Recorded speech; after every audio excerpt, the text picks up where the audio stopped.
En ce temps-là, Jésus passa de l'autre côté de la mer de Galilée, le lac de Tibériade. Une grande foule le suivait parce qu'elle avait vu les signes qu'il accomplissait sur les malades. Jésus gravit la montagne, et là, il était assis avec ses disciples. Or, la Pâque, la fête des Juifs, était proche. Jésus leva les yeux et vit qu'une foule nombreuse venait à lui. Il dit à Philippe, « Où pourrions-nous acheter du pain pour qu'ils aient à manger ?» Il disait cela pour le mettre à l'épreuve, car il savait bien, lui, ce qu'il allait faire. Philippe lui répondit, « Le salaire de 200 journées ne suffirait pas pour que chacun reçoive un peu de pain. » Un de ses disciples, André, le frère de Simon-Pierre, lui dit, « Il y a là un jeune garçon qui a 5 pains d'orge et 2 poissons. Mais qu'est-ce que cela pour tant de monde ?» Jésus dit, « Faites asseoir les gens. » Il y avait beaucoup d'herbe à cet endroit. Ils s'assirent donc au nombre d'environ 5000 hommes. Alors Jésus prit les pains, et après avoir rendu grâce, il les distribua aux convives. Il leur donna aussi du poisson autant qu'ils en voulaient. Quand ils eurent mangé à leur faim, il dit à ses disciples, « Rassemblez les morceaux en surplus pour que rien ne se perde. » Ils les rassemblèrent et ils remplirent 12 paniers avec les morceaux des 5 pains d'orge restés en surplus pour ceux qui prenaient cette nourriture. À la vue du signe que Jésus avait accompli, les gens disaient, « C'est vraiment lui, le prophète annoncé, celui qui vient dans le monde. » Mais Jésus savait qu'ils allaient l'enlever pour faire de lui leur roi. Alors, de nouveau, il se retira dans la montagne, lui seul. Acclamons la parole de Dieu. Louange à toi, Seigneur Jésus.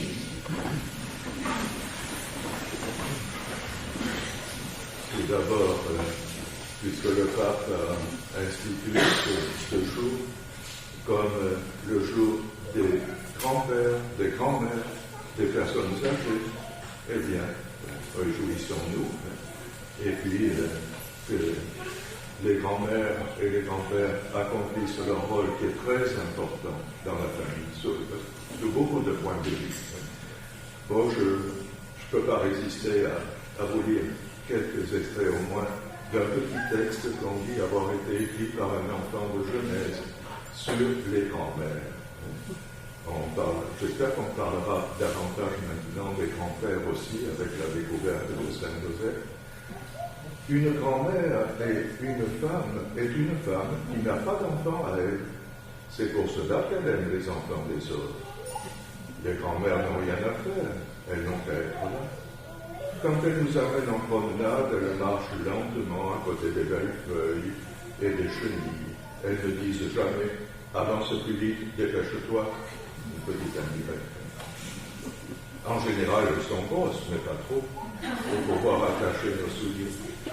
Elles savent qu'on a toujours besoin d'un deuxième morceau de gâteau ou du plus gros. Une vraie grand-mère ne tape jamais un enfant. Elle se met en colère en riant.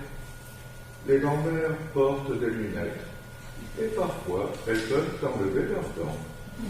Elles savent être sourdes quand il faut pour ne pas nous gêner quand nous sommes maladroits. Quand elles nous lisent des histoires, elles ne sautent jamais un bout et elles n'ont rien contre si on réclame la même histoire plusieurs fois. Les grand-mères sont les seuls adultes qui ont toujours du temps. Elles savent faire le geste qui fait du bien quand on a mal. Les grand-mères ne sont pas aussi fragiles qu'elles le disent, même si elles meurent plus souvent que nous. Tout le monde devrait essayer d'avoir une grand-mère, surtout ceux qui n'ont pas la télé. Une grand-mère, ça sert aussi à rester enfant quand on est grand. Alors, remercions le Seigneur pour ce don qu'il nous fait du rôle tout à fait spécial des grands-parents. Et dans les lectures, alors là, qui sont inspirées, ça c'est joli, mais ce n'est pas la parole de Dieu. dans les lectures qui sont inspirées, je vais passer très rapidement sur la lettre de Saint Paul, mais c'est un texte bref que je vous recommanderai de reprendre et de relire tranquillement, et peut-être durant la semaine, un petit peu chaque jour. Il y a tellement à en sortir. Quand il dit qu'il est en prison pour le Christ, et il fait ses recommandations aux chrétiens, conduisez-vous d'une manière digne de votre vocation. Beaucoup d'humilité, douceur, patience, supportez-vous avec amour. Gardez l'unité dans l'esprit par le bien de la paix, par le lien de la paix. Un seul Seigneur, une seule foi, un seul baptême, Dieu est Père de tous, au-dessus de tous, par tous et en tous. Oui. Si on reprend un petit peu cette lecture, ça peut servir vraiment pour nous encourager à vivre vraiment comme des chrétiens. Alors là, il y a Dieu en Père de tous, au-dessus de tous, par tous et en tous. Le cardinal Journet le disait très bien, d'une façon très belle, comme il avait l'habitude de le faire, en parlant de la Sainte Trinité. Il disait Dieu le Père, Dieu au-delà de nous. Le Fils, Jésus, Dieu au milieu de nous. Le Saint-Esprit, Dieu en nous. C'est une très belle façon, je crois, de jeter un regard sur la Sainte Trinité, au-delà de nous, au milieu de nous, quand Jésus est venu, et on le voit particulièrement dans cet évangile d'aujourd'hui, et puis en nous, quand Jésus est remonté au ciel.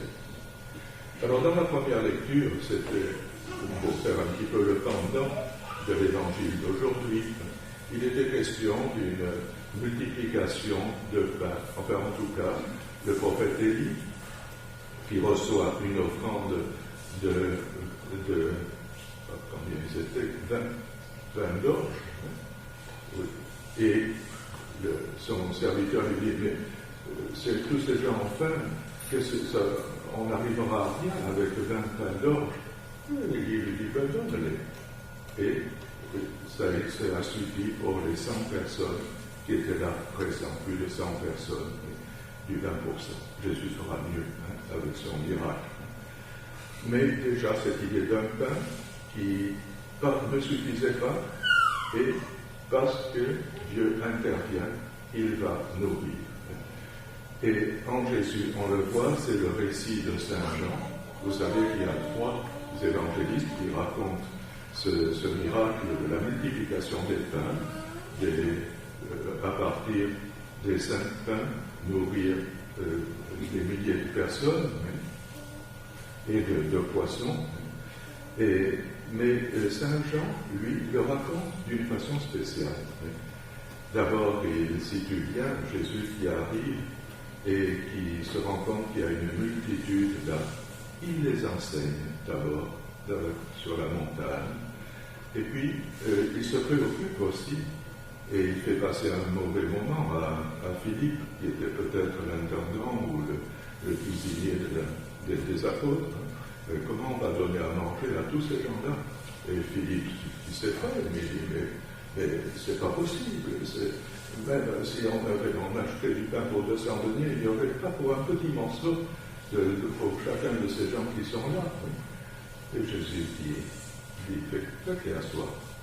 Puis André. Alors André, parmi les apôtres, ça devrait être celui qui est un peu au courant de tout, parce qu'on le voit à un autre passage de l'Évangile. Il s'est rendu compte qu'il y avait des gens qui cherchaient Jésus.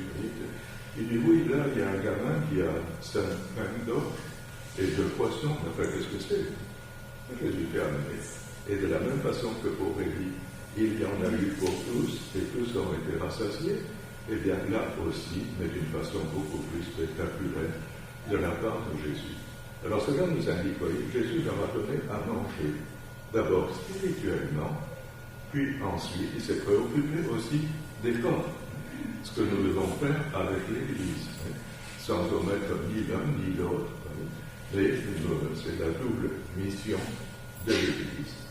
Et Saint Jean, fois qu'il raconte la même chose, ce qu'il ne fait pas d'habitude, que les synoptiques, il va ajouter à cette narration de la multiplication des pains, là, d'abord Jésus qui marche sur les autres aussi le font, donc un pain miraculeux, un corps miraculeux, mais Saint Jean, on le voit, a déjà, derrière sa pensée, l'Eucharistie.